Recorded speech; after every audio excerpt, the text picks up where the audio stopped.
皆様、はじめまして、ミケレです。今日はゴーラングとボードゲームについて話すところです。今日もよろしくお願いします。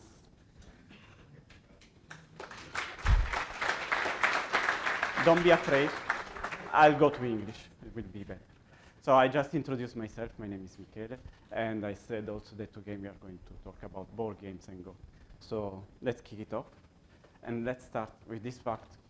Game help you develop your skills. And this is, I think, also I can experience it from personal experience because since 1 year, me and my wife, we have a kid, and we saw him growing very fast thanks to the activities, thanks to the playing around and looking for new toys, and actually growing by doing stuff. And this is also true for my personal experience because when I want to refresh or learn a new thing, I'll do it by developing a game.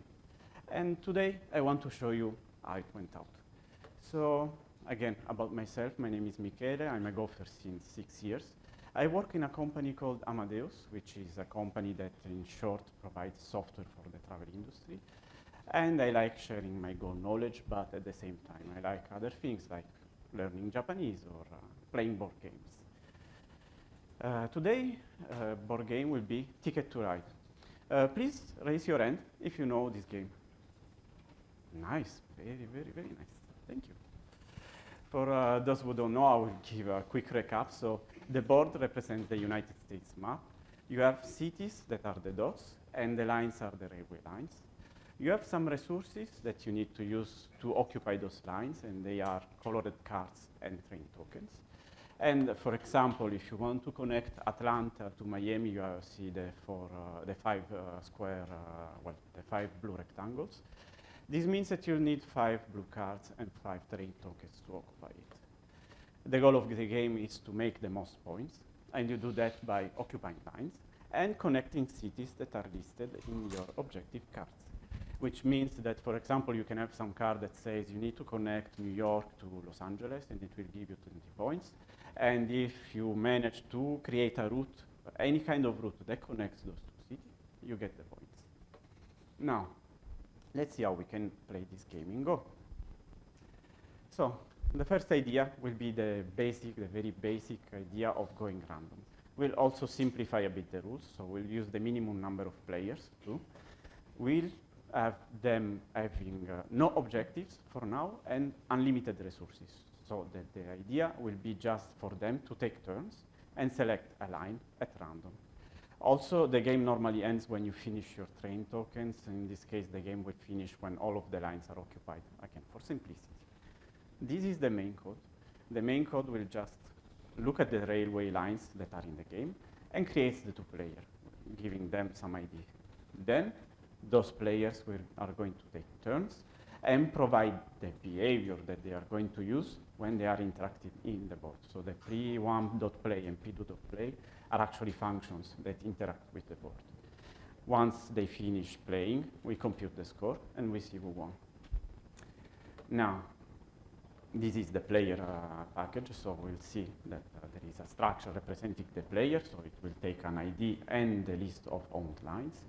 We have a constructor function giving the ID, and the play function, which is just 2 operations. Again, it returns a behavior. It doesn't interact itself with the board. It's just telling the game how it's going to interact with the board. So the behavior is going to be that it's asking to the board to give it 1 line at random and removing it from the board. And it will add, the player will add this line to its own owned list. Simple as that. Then we'll get the score by just adding the values of each line quickly. Now, let's see how this looks like in the code. I will actually show the code in action itself. So let's go here.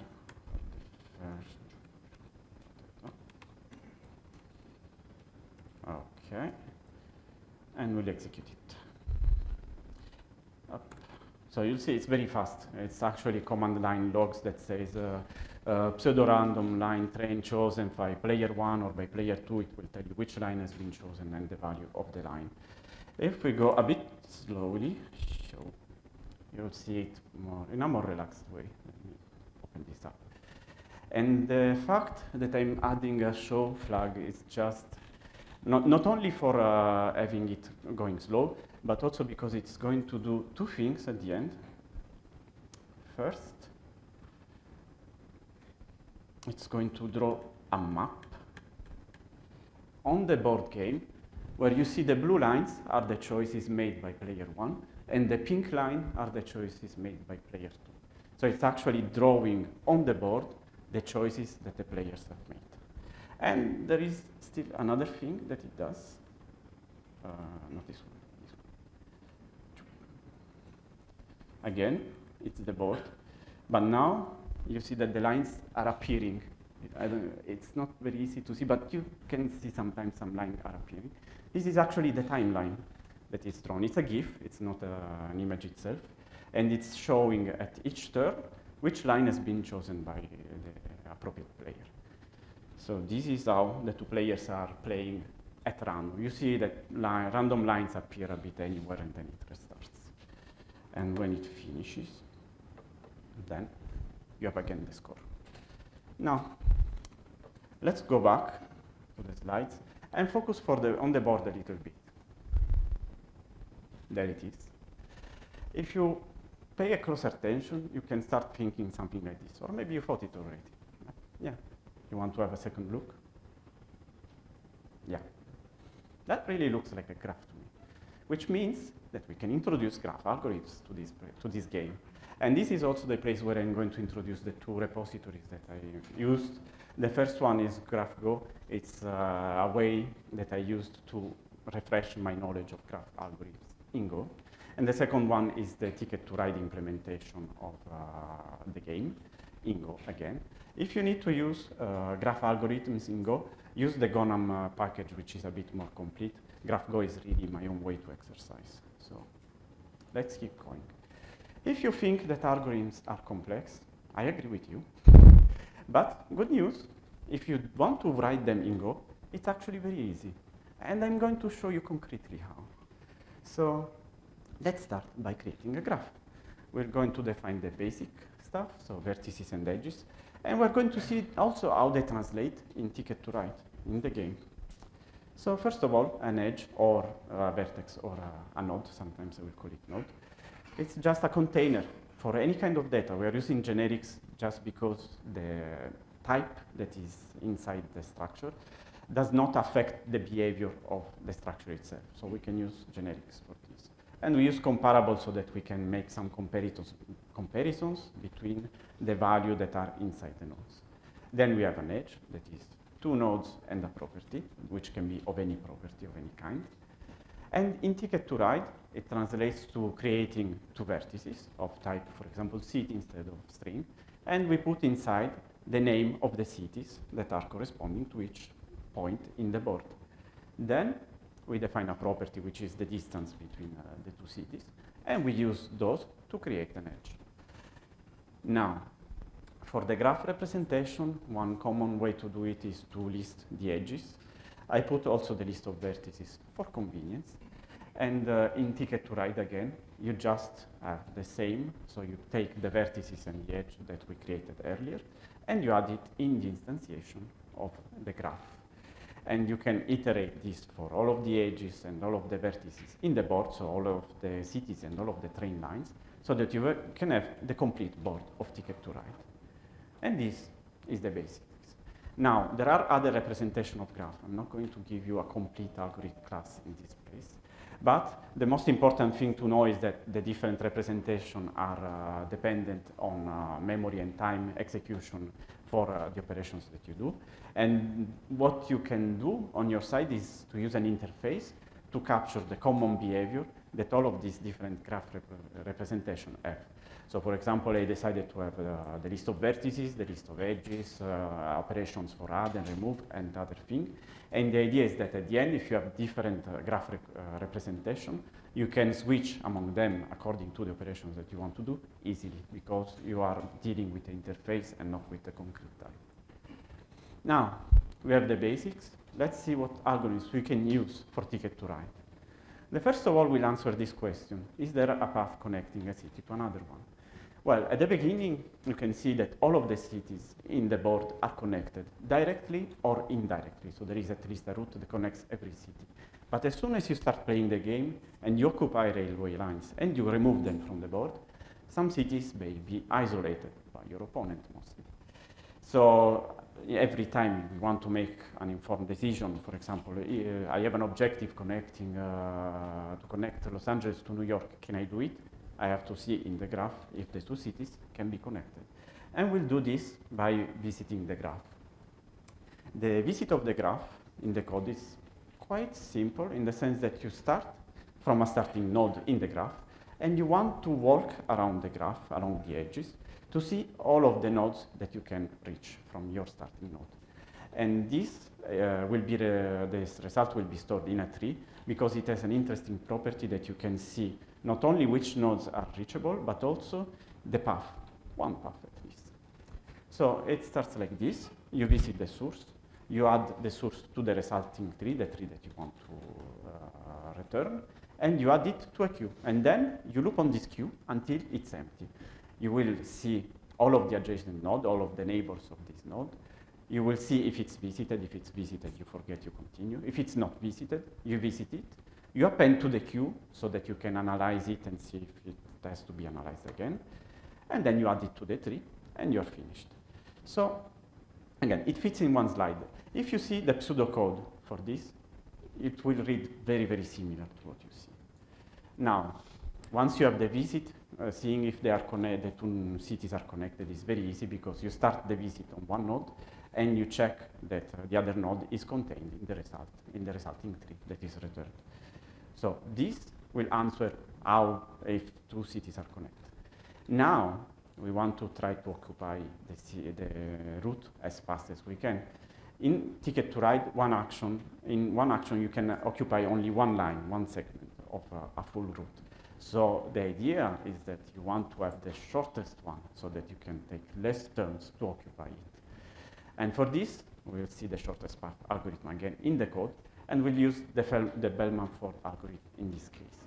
So the Bellman-Ford algorithm works again by creating a map of distances between a source node in the graph and all of the other nodes in the graph. This is done by initializing this map to putting all of the distances to infinite, let's say max int in Go, except the distance between the node, the starting node, and itself. That's 0. Then you start refining those distances between the source node and all of the other nodes by checking all of the edges and all of the vertices to see the actual value of the distance and see if you can reduce from infinite to the lowest value possible. And this is what is exemplified here. We want to check if we can reduce the distance looking at the edges and the vertices in the graph. And if we can, we update the distance. In Ticket to Ride words, we can say, for example, let's see that we want the fastest route from New York to Miami. And the current value that we are computing is 20 because we are passing via Seattle, which makes no sense.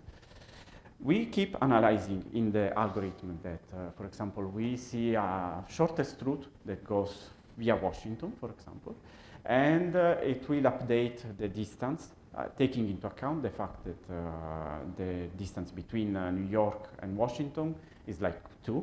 So it will update the distance, the overall distance from 20 to 18, for example, and so on and so forth until all of the distances have been computed correctly.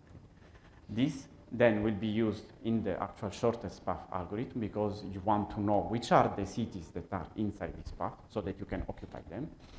And this you will start to do by going from the destination, like you take Miami, and you go backwards. So you check all of the connected cities from Miami. You see the shortest one thanks to the distance map. And you add the new city to the shortest path list. And you examine this city for the next iteration. So you see, for example, the shortest path from Miami takes into account Charleston. Then you take Charleston as a new city of reference, check the neighbors, check the shortest edge, and take the cities that is on the other end. And so on until you get to the source city, to New York. so that you have the sequence of all of the cities that you need to traverse for the shortest path. Now, I want to reflect quickly on this point. Again, the algorithms themselves are not easy. They can be very complex, but when you have a reference with you of the algorithm, like a book or internet or whatever, and you see the pseudocode and you try to translate it into Go, the translation is actually very easy. Go provides you the tools like, for example, you saw generics. I was using functions to pass around behaviors, interfaces to capture common behavior. All of these tools and more can help you translate pseudocode into actual code very easily, making the implementation of algorithms, even if you don't know them, actually easy. So take a moment to think about that while we go back to idea number 2. So let's see the updated rules. Now each player will have 3 objectives, and they will use the shortest path algorithm to check the next choice of line that they will do. So let's see the code first. So the updated main will just change this. So we will take into account the list of tickets. The tickets are the objectives. And we will create new players that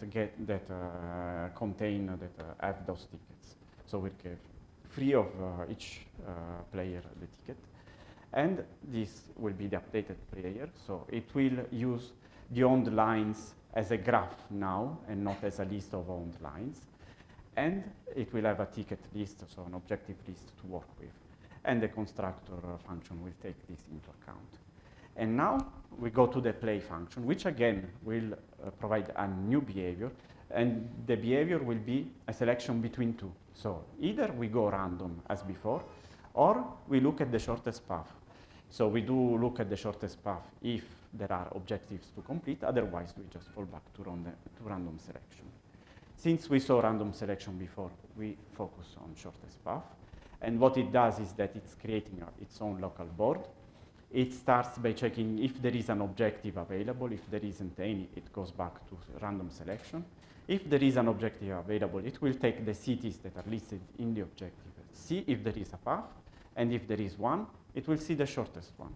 And with the shortest one, it will start by looking at all of the cities in the segments and at the edges that are composing these segments to see if the shortest line is owned by the player itself, it's owned by the other player, and if it's not owned, occupying it. So if it's owned by the player, it's good. We can go to the next segment of the shortest route.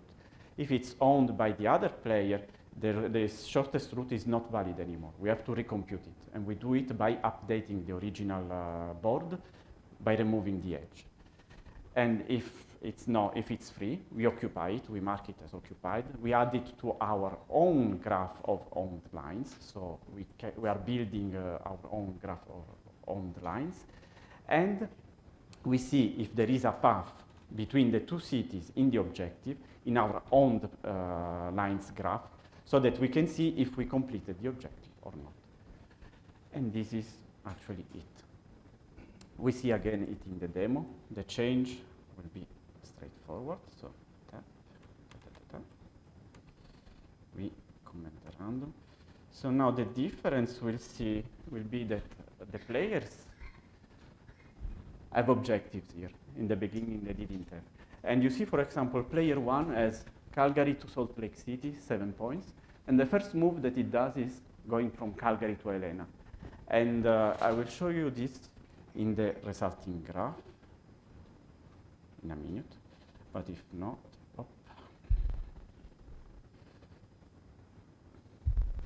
let's wait for it. It's 1 minute, and it's 1 minute of execution. So you'll see, as soon as they finish using the shortest path, it means that they collected all of the objectives. They start going pseudo-random, and they finish to occupy all of the lines. And this is good so that they can have some time to finish all of the lines. So let's take some moment. We're almost there. Don't worry. Pa, pa, pa. I want to make sure that the graph that you see, the board that you see at the end is updated. So let's take a while. but it's worth it.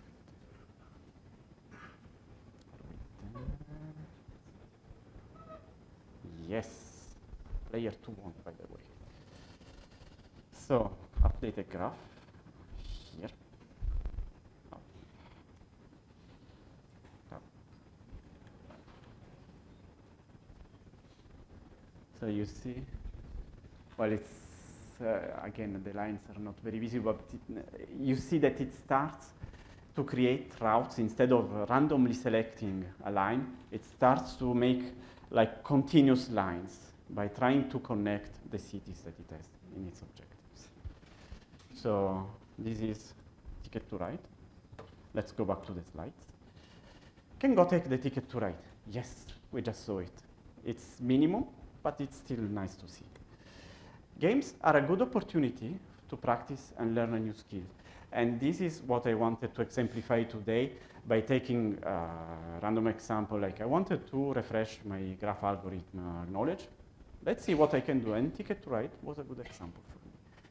You can do this for Go and beyond, of course. Go makes it easy to translate pseudocode into actual code, and this is by experience. You will see it maybe when you see algorithms or stuff like that. No matter how complex they are, if you take the pseudocode and try to translate it into Go, the process is actually very easy. So take advantage of the simplicity that Go brings to you, and you'll be able to create awesome things with Go. Like Ticket to Ride. ありがとうございました。Thank you very much.